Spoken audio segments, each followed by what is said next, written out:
আসসালামু আলাইকুম বন্ধুরা, কাছে দূরে যে যেখান থেকে আমার ভিডিওটা দেখছো, আশা করি সবাই আল্লাহর রহমতে ভালো আছে, সুস্থ আছো। আমরাও আল্লাহর রহমতে ভালো আছি, সুস্থ আছি।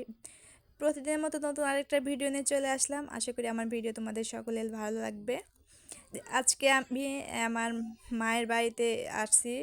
তো আমার মা আমার জন্য নাতিদের জন্য দেশি মোরগ জবাই করেছে। তো এটাকে আমরা রান্না করবো একদম বাটা মশলায় মাটির চুলাতে।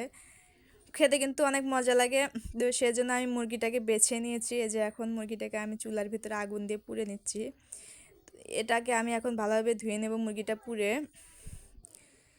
তো আমি অফ ক্যামেরায় মুরগিটা ভালোভাবে ধুয়ে যে এখন এটাকে কেটে নিচ্ছি।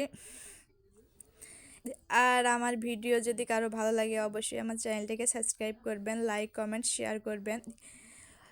হয়তো বা এখন আমার ভিডিও ভালো লাগতেছে না, কিন্তু দেখতে দেখতে হয়তো আমার ভিডিও আপনাদের ভালো লাগতে পারে। আর যারা আমার চ্যানেল নতুন ভিজিট করেছেন, তারা যারা এখন আমার চ্যানেলটাকে সাবস্ক্রাইব না করলে অবশ্যই আমার চ্যানেলটাকে সাবস্ক্রাইব করবেন, কারণ আপনারা পাশে থাকলেই কিন্তু আমি এগোতে পারি। আর আপনার একটা লাইকই কিন্তু আমার ভিডিও হাজার হাজার মানুষের কাছে পৌঁছে দেয়। তো এজন্য এখন আমি মুরগিটাকে কেটে ধুয়ে পরিষ্কার করে নিয়েছি। আর এখানে যে আমি মরিচ বাটা, তারপরে হচ্ছে রসুন বাটা, রসুন আর পেঁয়াজ একসাথে বেটে নিয়েছি, আদা বাটা, জিরা বাটা, আর হচ্ছে এখানে আদাটাকে একটু থেতো করে দিয়েছি। এখানে দারচিনি, কালো এলাচ এটাকেও থেতো করে দিয়েছি। আর এখানে হচ্ছে সাদা এলাচটা আমি বেটে নিয়েছি, আর তেজপাতা। এগুলো সব বাটা মশলায় রান্না করব, কারণ বাটা মশলা রান্নাটা কিন্তু খেতে খুবই মজা লাগে। আর যেহেতু এটা দেশি মুরগি, তো এটাকে কিন্তু আরও মজা লাগবে বাটা মশলায় রান্না করলে। আর যেখানে মরিচের গুঁড়া, হলুদের গুঁড়া, লবণ, ধনিয়া গুঁড়া আর তেল, এটাকে দিয়ে আমি যে ভালোভাবে হাতে মেখে নিয়েছি।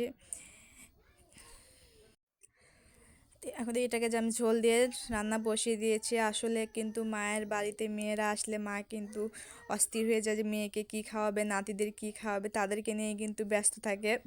সবার মাই হয়তো এরকম। আর যাদের মা আছে তারা তো জানেন মায়ের বাড়ি গেলে কত আদর যত্ন পাওয়া যায়। আর এই যে কথার ফাঁকে ফাঁকে আমার মাংসটায় যে কষিয়ে ঝোল দিয়ে রান্নাটা করে নিয়েছি। এখন এটাকে আমি যে বাগার দিয়েছি, দেওয়ার পরে শেষে আমি ভাজা জিরার গুঁড়া দিয়ে দেবো। এটা দিলে কিন্তু রান্নাটার স্বাদ অন্যরকম হয়, আর ঘ্রাণটাও কিন্তু একদম মানে সুন্দর একটা ঘ্রাণ হয়।